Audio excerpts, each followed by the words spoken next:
Have you ever noticed what happens when someone finally stops explaining themselves?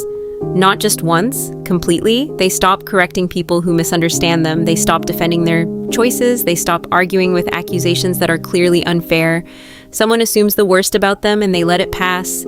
Someone twists their words and they remain calm. Someone judges their entire character based on a single moment and they don't rush to set the record straight. To most people, this looks like defeat, like they no longer care, like they've become detached from life.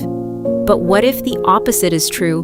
What if the silence isn't weakness at all? What if it is the final stage of a psychological journey that began years earlier? Because people are not born wanting to be misunderstood. Children naturally defend themselves. They eagerly explain what happened. They want fairness. They want to be heard. They want someone to understand their side of the story. The person who no longer defends themselves is rarely someone who never cared. More often, they cared too much for too long. They explained, clarified, justified, proved, repeated themselves. Until one day they discovered something painful. Not every misunderstanding is looking for understanding. And not every listener is listening. Today we explore the psychology of people who stop defending themselves, why it happens, what silence often means, and why some of the strongest people you'll ever meet are the ones who no longer feel the need to explain who they are. The journey usually begins inside what we might call the mirror room, a place where every conversation becomes a reflection of someone else's expectations. You explain your choices, someone questions them. You explain your feelings, someone minimizes them. You explain your boundaries. Someone calls you selfish, so you explain again, and again, and again.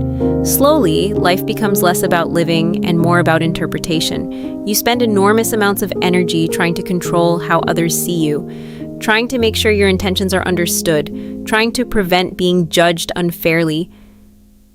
At first, this feels reasonable. After all, everyone wants to be understood. But over time, then something strange happens. You realize that some people are not looking into the mirror to see you. They are looking into it to see their own assumptions. And no amount of explanation can change what they have already decided to believe.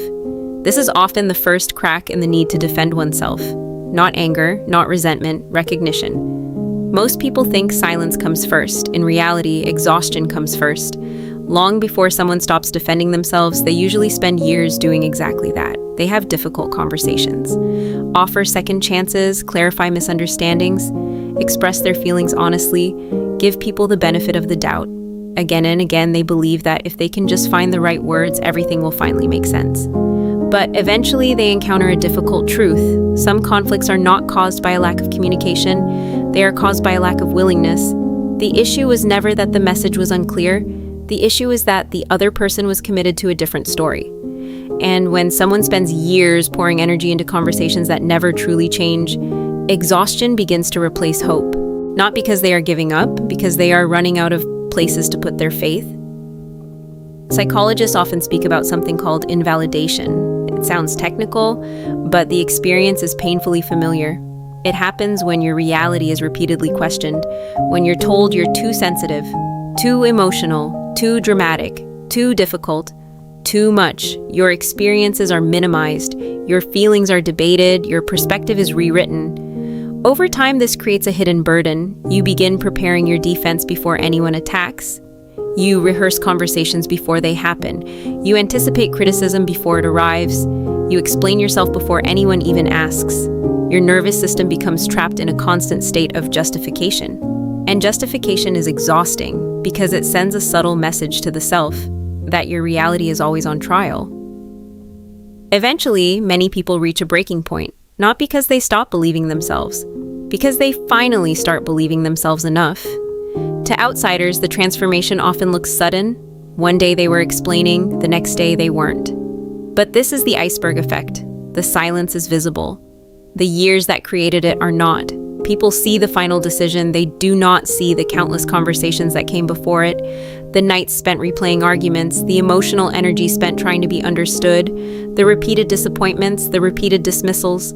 Like water slowly shaping stone, the process happens quietly until one day something changes. The person realizes they have been carrying a responsibility that was never theirs, the responsibility to make everyone understand, and the moment they put that burden down, their silence begins.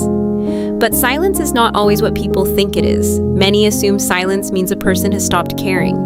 In reality, silence often signals a shift in where care is being directed. For years, their attention was focused outward. How do I explain this better? How do I make them understand? How do I prove my intentions? Then the attention turns inward. What do I actually believe? What do I actually need? What feels true to me? This is where self-trust begins. For perhaps the first time, they stop asking others to confirm their reality and start building a relationship with it themselves. The silence is not emptiness, it is reconstruction, a rebuilding of identity that no longer depends on constant approval. There is, however, an important distinction. Not all silence comes from strength.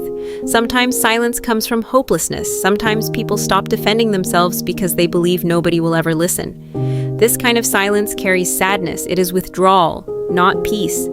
The healthier form of silence is different. It does not say, "My voice doesn't matter." It says, "My voice matters too much to waste." This person has not lost their voice. They have become selective about where they use it. And that distinction changes everything, because wisdom is not knowing when to speak. It is knowing when speaking will change nothing. As people grow, many discover a profound truth. Understanding cannot be forced, respect cannot be argued into existence, and connection cannot be built with someone committed to misunderstanding you. The healthiest individuals do not stop speaking, they simply stop performing. They stop turning every conversation into a defense. They stop treating their life like a courtroom. And they begin reserving their honesty for people who genuinely want to understand, people who listen, people who ask instead of assume, people who value truth more than being right. For the first time, their energy is no longer spent convincing, it is spent living. In the end, people who stop defending themselves are often misunderstood one last time.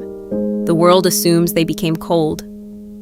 But what usually happened is something much deeper. They became tired of proving things that should never have required proof. Tired of explaining their pain to people determined not to see it. Tired of carrying the impossible responsibility of managing other people's perceptions. So they stopped.